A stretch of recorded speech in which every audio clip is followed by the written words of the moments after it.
बच्चों, कक्षा 10 विषय गणित और अपनी प्रश्नावली चल रही है सर्कल 12वीं 12.1 अपने हल कर चुकी हैं। 12.2 के क्वेश्चन हल करने से पहले जो उसमें आपकी जो प्रमेय है उससे पहले इस प्रश्नावली में भी जो आपके काम आएगी तो उनको मैंने समझाने का प्रयास किया है और आपको याद करवाने का भी कि ये सारी प्रमेय आपको याद होगी तो आप जो क्वेश्चन है वो आसानी से कर सकोगे। लगभग क्वेश्चनों में ये प्रमेय आपकी यूज होगी। तो देखो पहली प्रमेय क्या दे रखी है कि एक वृत्त की बराबर जीवाओं पर बराबर कोण जो केंद्र पर बराबर जीवाएं हैं वो क्या करती है, केंद्र पर बराबर कोण अंकित करती है कि जिन जीवाओं की लंबाई समान है। जैसे ये आपके पास कोई वृत्त है कि जैसे मान लो कि ये कोई जीवा है, इसकी लंबाई भी आपके पास 3 है, इसकी 3 है, तो केंद्र है ये वाला। तो इस केंद्र पर इनके द्वारा जो अंतरित कोण होगा, ये वाला कोण और ये वाला कोण, ये x है तो ये भी कितना होगा, x होगा। कब x होगा? जब ये दोनों जीवाओं की लंबाई समान है कि ये भी यदि 3 है और ये भी 3 है कि दोनों ही जीवाओं की लंबाई 3 है तो दोनों केंद्र पर बराबर कोण अंतरित करती है। कब करती है? जब दोनों की लंबाई समान होगी। तो पहली पर में आपको समझ में आ गई होगी कि एक वृत्त की बराबर जीवाएं केंद्र पर बराबर कोण अंतरित करती है। उसके बाद देखो दूसरा क्वेश्चन इसका उल्टा है।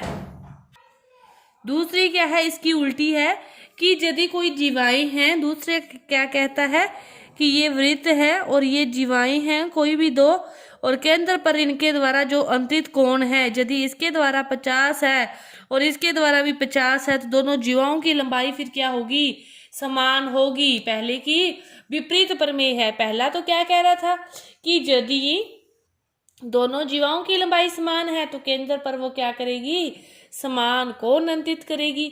दूसरी प्रमेय क्या कहती है कि यदि उनके द्वारा कोण अंकित हैं वो समान है तो उनकी जीवाओं की लंबाई फिर क्या होगी, समान होगी।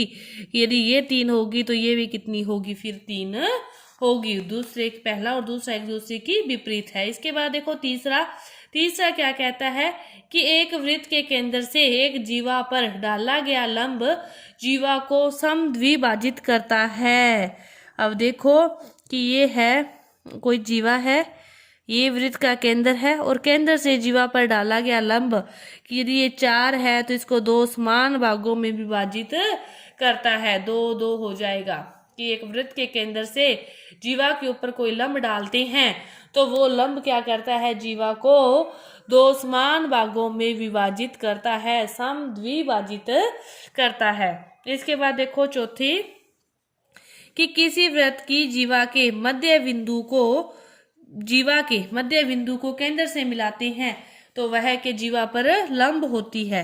ये इसका उल्टा कह रहा है कि ये लंब है ना, डाला गया लंब है ये, तो इसीलिए समान भागों में विभाजित करेगा। अब ये कह रहा है कि जीवा का मध्य बिंदु ले लिया और केंद्र पर कोई रेखा खींचते हैं तो ये रेखा क्या होती है, लंब होती है। जीवा पर वह रेखा क्या होती है, लंब होती है। मध्य बिंदु तो इसने पहले ही कह दिया कि इसका मध्य बिंदु लेना है। दोनों एक दूसरे की विपरीत है। इसमें तो क्या कह रहे थे कि केंद्र से जीवा पर डाला गया लंब डालते हैं तो वो अपने आप ही उस भुजा को समद्विभाजित कर देते हैं।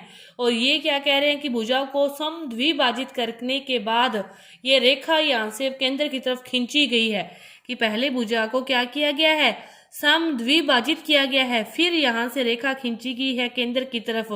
तो यह जो रेखा है ये इस जीवा पर क्या होती है, लंब होती है। यह रेखा इस जीवा पर क्या होती है, लंब होती है। इसके बाद देखो तीसरा क्वेश्चन, तीसरा क्या, 5वीं प्रमेय है कि 3 दिए हुए असरेखीय बिंदु से जाने वाला केवल एक ही वृत्त होता है। तो बिल्कुल सही बात है, आपको पता भी होनी चाहिए कि कहीं भी कोई 3 बिंदु हैं, असरेखीय हैं, एक रेखा पर नहीं है तो उनसे जाने वाला जो वृत्त की संख्या होती है वो 1 होती है। कि कोई भी वृत्त खींच सकते हो, उन 3 असरेखीय बिंदुओं से आप एक वृत्त खींच सकते हो। लेकिन यदि तीनों ही सरेखीय हो इस प्रकार तो फिर इनसे कोई भी वृत्त नहीं खींचा जा सकता। तो असरेखीय बिंदुओं से खींचे जाने वाले जो वृत्त की संख्या है वो 0 होती है और 3 असरेखीय बिंदुओं से खींचे जाने वाला वृत्त क्या होता है, 1 होता है। 3 ऐसे रेखीय बिंदुओं से एक वृत्त खींचा जा सकता है। इसके बाद देखो, वृत्त की समान जीवाएं केंद्र से समदूरस्थ होती है। जो वृत्त की समान जीवाएं हैं वो केंद्र से क्या होती है, समान दूरी पर होती है। कि ये वृत्त है, यहाँ पर है कोई जीवा, यहाँ पर देखो वृत्त का आकार देखने से आपको पता चल जाएगा कि ये केंद्र है। केंद्र से ये वाली जो जीवा होगी और ये वाली जीवा होगी, इनकी लंबाई क्या है, छोटी है। इसे थोड़ी सी ऊपर खींचेंगे, फिर इसे थोड़ी सी ऊपर खींचेंगे, ऐसे करते करते इधर केंद्र की तरफ आते हैं तो इनकी लंबाई क्या होती है, समान होगी। क्योंकि जितना वृत्त का शेप इधर से ऐसा है, यहाँ पर बिल्कुल बड़ी जो केंद्र से गुजरेगी वो जीवा क्या होती है, सबसे बड़ी। इस तरफ वो घटती जाएगी तो इस तरफ भी वो घटती जा रही है ना। तो इसकी शेप के अकॉर्डिंग आप इसको समझ सकते हो कि वृत्त की जो समान जीवाएं हैं वो केंद्र से समान दूरी पर स्थित होती है। और इसका जो अगला है वो इसका उल्ट है कि जो वृत्त की जीवाएं हैं वो केंद्र से बराबर दूरी पर हो। कि इसने कह दिया कि यहाँ पर है कि इधर केंद्र है, इससे यहाँ पे 2 सेंटीमीटर पर कोई जीवा है, नीचे भी 2 सेंटीमीटर पर कोई जीवा है।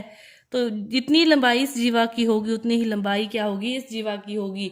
इसका बिल्कुल अपोजिट। इसमें तो क्या है कि वृत्त की जो समान जीवाएं हैं, इसने जीवाएं बता दी समान है, तो उनके केंद्र से दूरी क्या होगी, बराबर होगी। ये क्या कह रहा है कि यदि जीवाएं समान है तो उसके केंद्र से दूरी बराबर होगी। ये क्या कह रहा है कि यदि उनके केंद्र से दूरी बराबर है तो फिर वो जीवाएं क्या होगी, परस्पर बराबर होगी। यदि उनकी केंद्र से दूरी बराबर है तो जीवाएं भी बराबर होगी। तो फटाफट दोबारा से देख लो एक बार। पहली प्रमेय क्या कह रही है कि वृत्त की जो बराबर जीवाएं हैं वो केंद्र पर क्या करती है, बराबर कोण अंकित करती है। और वृत्त के केंद्र से जीवा पर डाला गया लंब जीवा को क्या करता है, 2 समान भागों में विभाजित करता है। और 3 ऐसे रेखीय बिंदुओं से केवल एक और एक सर्कल खींचा जा सकता है। और वृत्त की जो समान जीवाएं हैं वो केंद्र से क्या होती है, समान दूरी पर स्थित होती है। तो आपकी इस प्रश्नावली को करने से पहले की जो ये प्रमेय थी ये आपके लिए जरूरी थी, इस प्रश्नावली में आपके काम आएगी। तो ये पूरी हुई और प्रश्नावली को अपनी अगली वीडियो में करेंगे। धन्यवाद।